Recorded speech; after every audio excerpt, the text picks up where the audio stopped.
pointed to a floorboard. He was trying to tell me something. Your bid, right? That board is your bid, right? Right.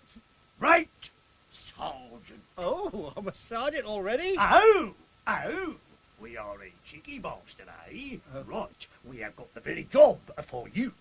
He had the job from you. He gave me a scrubbing brush with 2 bristles, showed me a 4-acre cookhouse floor and pointed down. 3 hours scrubbing, and my trousers went through to the knees, and the knees went through to the bone. To make matters worse, there were no uniforms, folks. Oh, I cut a racy figure on guard. Dark blue trousers going at the knee to the bone, blue double-breasted chalk-striped jacket going to the knee to the bone, all set off with steel helmet boots and gaiters going to the knee to the bone. It wasn't easy. Halt! Who goes there? I challenged. When they saw me, the answer was, Pistol! oh, I had to be taken off guard duties. But in time, I got a uniform. It made no difference. Halt! Who goes there? Pistol! See?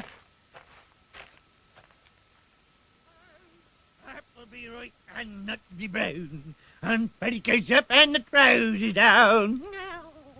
Apart from light military training and yokel singing, there didn't seem to be a war on. It was a wonderful shirts-off summer. Around us swept the shimmering countryside of Sussex. The WVS Forces Corner canteen was open for tea, buns, billiards and deserters. The Women's Voluntary Services girls were jolly nice. That is, they wouldn't do it. I was now a trainee signaller, highly inefficient in Morse flags and helio lamps. My duties were simple. Stop the German army. A week in every month at the observation post we spent overlooking the channel. We had 3. Most of us tried for the Martello Tower on Pevensey Beach, as the local birds were easier to lay, but you had to be quick because of the tides. My boots were eternally wet, folks. My first confrontation with the enemy was early one autumn evening. The light was going and the mist was conjuring itself up from the channel. I was just finishing duty and strolling along the cliff enjoying a cigarette, and in the absence of a grand piano, I was whistling that bloody awful Warsaw Concerto.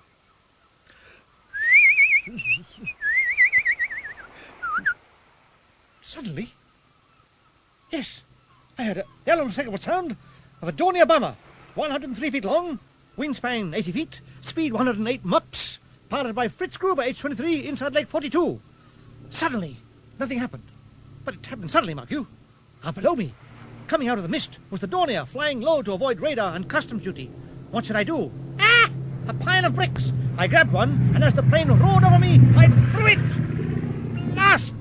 Missed. But in that moment, I envisaged glorious headlines. A Royal Artillery gunner has downed one German bomber with a British-made brick. He was apparently whistling the Warsaw Concerto at the time. Oh, I can envisage further glorious headlines. Heat all for back, lone gunner breached down Nazi prime with lone brick, Investigator Palace, Milligan MM. And the Germans. Deutschland, siegen! Mein Gott, if this is what they do with bricks, what? When they get the gun? To that, I say. They didn't all get away. That week, a hurricane downed a Dornier on Pevensey Marshes.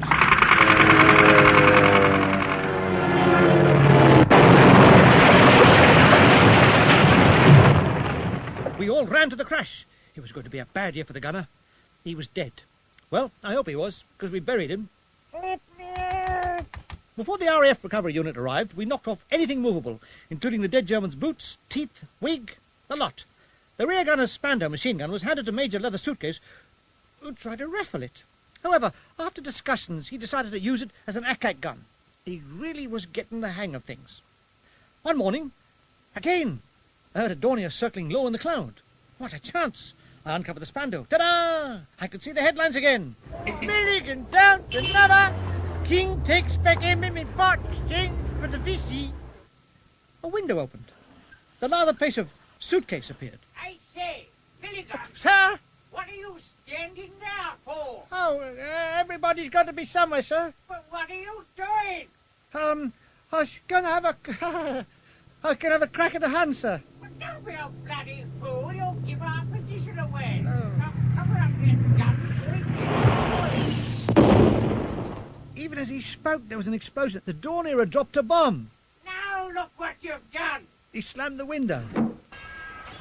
He was worth 2 divisions to Hitler. If I was Hitler, I'd make him a go-lighter. You couldn't make a bleeding cigarette lighter. It was going to be a long war. There was one drawback. No ammunition. But this didn't deter Leather Suitcase. He soon had all the gun crew shouting bang in unison. Fire! Bang! Helps keep up morale, he told visiting General Allenbrook, who had to be restrained from joining the Germans.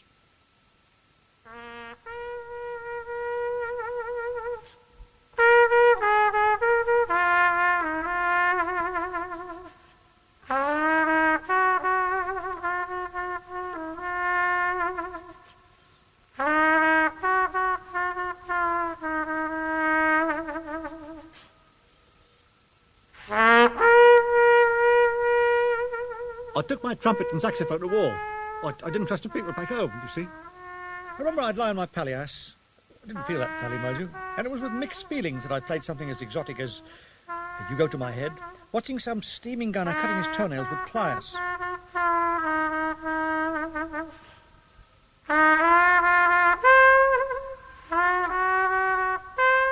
I was introduced to a 6'2" dreamy-eyed gunner. 2 foot of it was head. Harry Edgington, a Londoner, and he played the piano. It was the start of a lifelong friendship. One day, with nothing but money in mind, I suggested we try and form a band. Harry grinned and looked disbelieving. Just the two of us? Well, we could sit far apart, I said. Oh. He said. A stroke of luck. A driver, Alf Files, was posted to us with suspected rabies, and he played the guitar. All we needed now was a drummer with leprosy. One mealtime came the sound of a rhythmic beat. It was the humble gunner hammering on a piece of East End bacon, trying to straighten it out for the kill. This was driver Douglas Kidgel. Would he like to be our drummer? Yeah. Good. Now, where to get the drums? Gunner Nick Carter said there was a certain drum kit lying fallow under the stage of Bexhill Old Town Church Hall. Captain Martin, a sort of commissioned Ned Kelly, suggested we requisition the certain drum kit to prevent it falling into the German hands, legs, teeth, and other things. Now, this sort of patriotism could go deep, like wormwood scrubs. With Germany poised to strike, we couldn't waste time. He took the drums and camouflaged them by painting on the artillery crest. Kidgel soon got the hang of the drums, and lo, we were a quartet verily.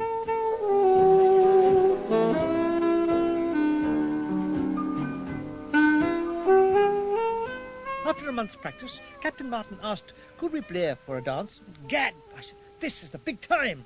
Saturday, the Old Town Church Hall, Bexhill. Who knows, next week, Eastbourne, and then Bexhill.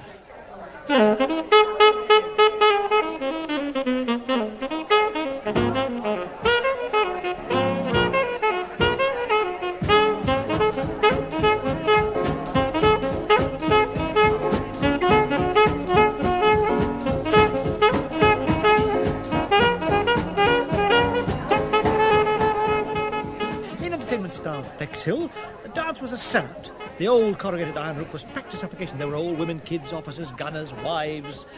Very much a village dance affair. We played on well into the night.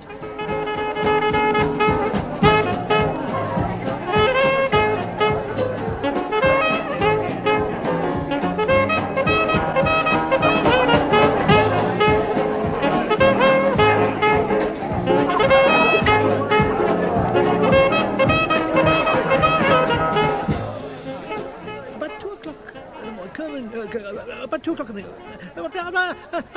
yes, well, as I was saying, about 2 o'clock, Captain Martin called a halt.